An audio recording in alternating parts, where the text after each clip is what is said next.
stupid do you think the British people are? Probably pretty stupid.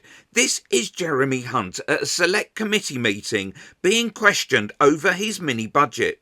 He's being questioned by Labour MP Siobhan McDonough. You raised taxes by the equivalent of 10p in national insurance and then cut national insurance by 2p. You refused to raise the tax thresholds for 6 years. You and I both know that that people will be paying £1,200 more in tax as a result of your measures. Aren't people right that you've been gouging with one hand and giving crumbs back with the other? So how will Hunt answer? That is absolutely not what has been happening. I think it was absolutely right that we helped businesses through the pandemic. Oh, right. So he's not answering at all. Justifying why is not the answer to the question you were asked. Protecting 9 million jobs, meaning that we have one of the fastest recoveries from the pandemic of any large European country. We are able to start to reduce the tax burden. Can I ask how much tax do you think it's reasonable for a police sergeant, a senior nurse or a deputy head teacher to pay? OK, Hunt, the question is how much for them to pay? Well, as a result of the cuts to national insurance, an average teacher will get about £630 more next year. A nurse will be at about £520, a police officer about £630 reduction. That is a step towards relieving the pressure, but I wouldn't say for a moment that they haven't seen, as everyone has seen, just let me finish, they haven't seen their taxes go up. I'm sorry, we get to be members of this committee and ask you questions rather than you tell us how long you're going to speak to us at.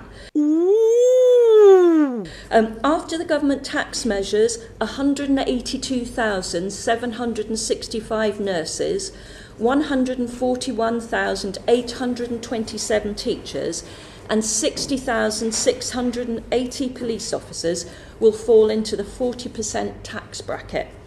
Is that who the upper tax bracket was intended for? Well, one of the ways that we raised money, and by the way, all I was trying to do was answer your first question, so if you were kind enough to let me answer the questions, I will do my very best to do so. Now, you asked me about the freezing of tax thresholds, which I'm happy to talk about. It is true that one of the ways that we were able to fund that extra support for families during the pandemic and the cost of living crisis was by freezing tax thresholds.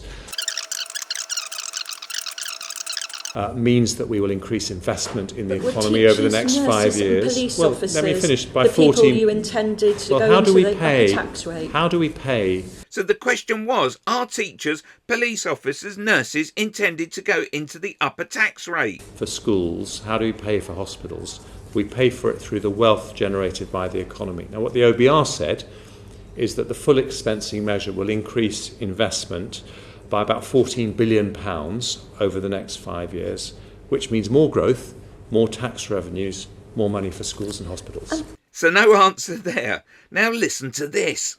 Chancellor, could you remind me, who was it that said, if you put your hands into people's pockets and take money out of them, and they do not see visible improvements in the services they receive, they get very angry indeed. Our public services are crumbling, our rivers are full of sewage, 8 million people on NHS waiting lists, the highest since records began, and taxes at their highest since World War II. Do you think that the voters may be very, very angry by the time we get to the next election? Well, I think the voters are very realistic that Whose we have quote was that, would by you the like way? Sorry. I'm very well, I hope you'll tell me. You. Right. Then it's a very wise comment. And I think voters are very realistic about the fact that we have been through a global shock with the pandemic and a global shock with the energy crisis.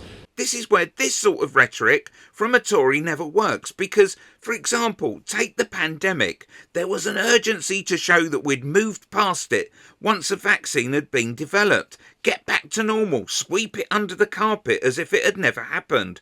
Now with that victory, the electorate want to see life getting better again, not worse, and they don't have any patience to wait.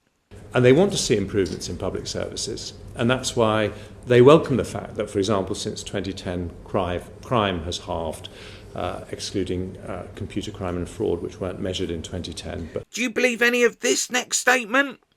Violent crime, burglaries have halved, that school standards have risen to their highest ever, that we have more doctors and nurses in the NHS, although it's still struggling to recover post-pandemic. But absolutely, I want to see standards in public services going up. And when it comes to river pollution, that's why I'm very pleased this government has required the water companies to invest over £50 billion over the years ahead to clean up our rivers. What a load of shit. We'll have to wait and see if that happens. So, we've heard Hunt's statistics. Now Siobhan has a different set. I don't want to end on a bad note, so I wanted to. I know you wouldn't. So I want to congratulate you on a historic first.